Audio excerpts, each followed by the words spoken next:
Oh, hey, class. Thought I'd drive out to the high desert and do a little drawing out here. So it's starting to get a little warm, so I better get going. So one of the first things I want to do when I do some drawing out here is you got to find a good spot to draw. And seeing that it's getting warm, probably should find something in the shade. Come on.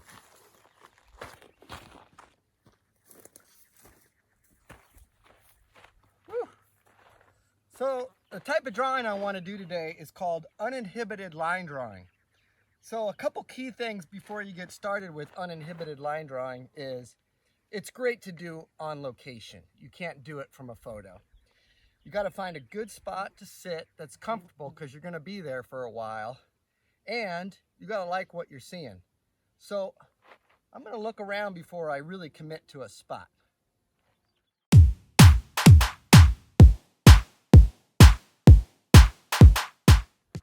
After all that looking around, I think I'm just going to pick the spot where my tripod's sitting. It's in the shade. It's got a beautiful view. So let's set up camp.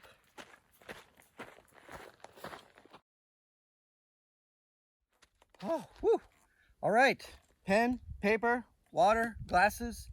We better get started because as soon as I lose my shade, that sun's really gonna beat down. I'm gonna put the camera over my shoulder so you can see how I get started.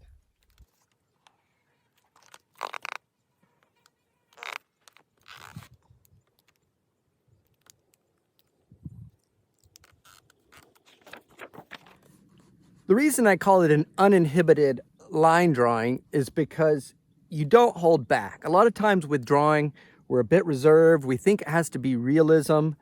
To be honest, I don't even know if uninhibited is a word. I know inhibited is, and I know that un is what I don't want to be. So I don't want to be inhibited when I do this. So I'm going to just dive in. I'm not going to do any sketching. And I got my spot. I'm going to commit to it. And I'm just going to start drawing. Now I'm going to start with the foreground first and work my way back. Unlike painting, where a lot of times you work back and work forward. So I'm just going to start with this little cactus here. But I love these little cactus. They just tend to glow when you're in the backlighting of them. And I'm not going to draw every little needle. I want to capture the essence of it. Well, I'm going to put this thing on time lapse. And we'll see how far I get before the sun comes and beats me down.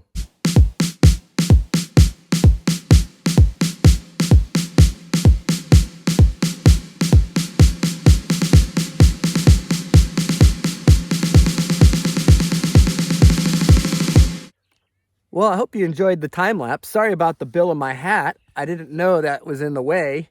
Sometimes that happens when you're a one-man show. But I think my drawing came out pretty fun. I just wish you guys could be here with the slight breeze and the sound of the bees and the birds and the warmth and little rabbits going by. It's something else. I think you capture all of that in a drawing that you just can't from a photo. That's why it's so important to draw outside and on location. I'll show you what I was looking at while I was drawing, and then I'll fade it into my drawing. I'll let you be the judge, but you know what? I don't really care because I really enjoyed being out here in the desert today. You'll notice I didn't get every twig and every leaf and every little cactus prickle. But I think a key thing is that you just don't stop drawing. You don't question. You'll see a lot of mistakes in my drawings, but they all come together and they capture the whole. You'll find your style over time, but just dive in and don't be inhibited. Be uninhibited when it comes to drawing. All right, well, I think my timing was good because I'm going to pack up before the flies get me and the sun starts to beat down on me. So if you get a chance to get out into nature, it really will clear your mind, and do an uninhibited line drawing. It just kind of slows everything down and puts things into perspective. Remember, stay strong, make something, and we'll get through this. I'm going to leave you with some morning shots of the desert wildflowers.